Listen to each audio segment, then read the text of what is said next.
What's up guys, it's Matt with 86 Gaming, and we're going to be taking a look at SADES' new D-Power headset. It might fit your ultimate budget needs for what you want out of a headset.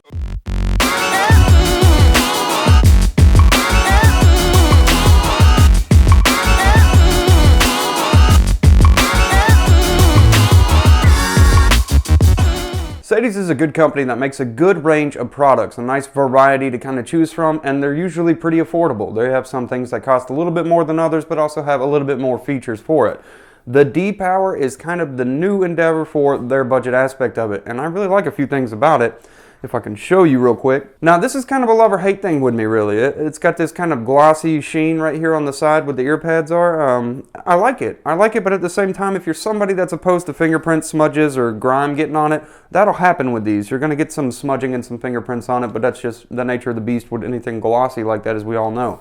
They have a nice comfortable padding, and check this out, it's embroidered. I like that. It's embroidered, not just some screen printed on faux leather stuff. It's actually embroidered, so that's pretty cool. Now a few things that I do like about it and I also don't like about it. We're looking at stereo sound, and instead of like virtual 7.1, so that's something to consider with this. But there's some saving grace features to it as well. It doesn't have a real deep bass when you're listening to it. It doesn't sound super deep, but it catches a decent enough range to be quality enough, I guess. I don't know if that really makes sense as I try to say that, but it sounds really good. Now the ear pads, they don't completely fit around the ear. They don't have that circumaural effect or appeal to them. They kind of rest on the ear. You can squish your ear up in there. Something I wish was a little different with some bigger ear pads, that's for sure. As far as volume control too, we don't have the inline that we're used to seeing on, especially on SADES products, where they usually have an inline control. We have a straight cord right here. And the volume control, mute features, all that are actually going to be on the left ear pad. So you'll have the ability to up and down volume on the back of the left ear. And if you want to mute the microphone, you have a switch on the front side of the microphone so that you can kind of mute the microphone if that's what you want to do. Overall, I mean, for about 20, I think it's 20, somewhere between $20 and $25, it's a pretty good purchase if you're looking to save a few bucks and just have one. Ultimately, what this is best for, though, is going to be using it on a controller for a console. And I say that because we don't have much of a cord here. It's not very long whatsoever. And there's an adapter that comes so that you can use it with both Xbox One and PS4 if that's what you use. But it is also fine to be used on, you know, of course, your PC. Sort of a multi-purpose thing. Now, if you're a PC user, that cord's probably not long enough to really satisfy the distance that you'll need unless you have somewhere closer to plug it into, a pass-through of some nature on a keyboard or monitor.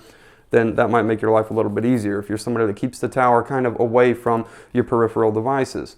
So anyways, let's do a sound test and see what you think about the sound as far as how the microphone sounds, so that you know sort of what you'll sound like when you're playing the game with people and talking to them, because that's an important part of a headset. You want to know that it works. And I'll let you guys judge with your own opinions how you think this little tiny microphone right here is actually going to do. Alright, so right now you're hearing me on the Zoom H1 with a Sony lapel microphone. This is what the Zoom H1 Sony lapel microphone sound like. And right now you're listening to the camera audio only. So this is what the camera audio only sounds like coming through. Now what you're hearing me on is the Blue Yeti microphone that I typically use for most of my videos. It'll probably sound extra echoey. This is the Blue Yeti microphone. Now what you're hearing me through is the SADES microphone. It sounds pretty good, doesn't it? Especially for the price range. I've seen a lot of budget microphones, and including ones that are up to $50, $60. I didn't think sounded this good. So you've got a good microphone with this. So it does come with an included adapter. The included adapter is pretty nice. That way you can just plug your 3-prong from the headset itself into here. You do get a little bit of extra length. That way you can use these into the back of the PC. And of course, if you don't want it and you do have something up close, you can just use this. 3 rings indicates that you should be able to get sound out of it as well as use it as a microphone. Such is not always the case with a PC. But for a controller, that should be more than adequate and work fine. Anyways, guys, I hope you kind of enjoyed this look, and if you were thinking about this or just saw this and said, hey, I want to know something about it, I was able to provide you with a little bit of information. Anyways, guys, have a great day, night, whatever it is. I'll see you in the next video that I do.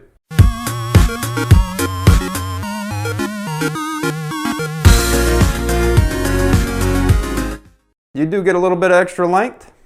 Ha, ha, ha, ha.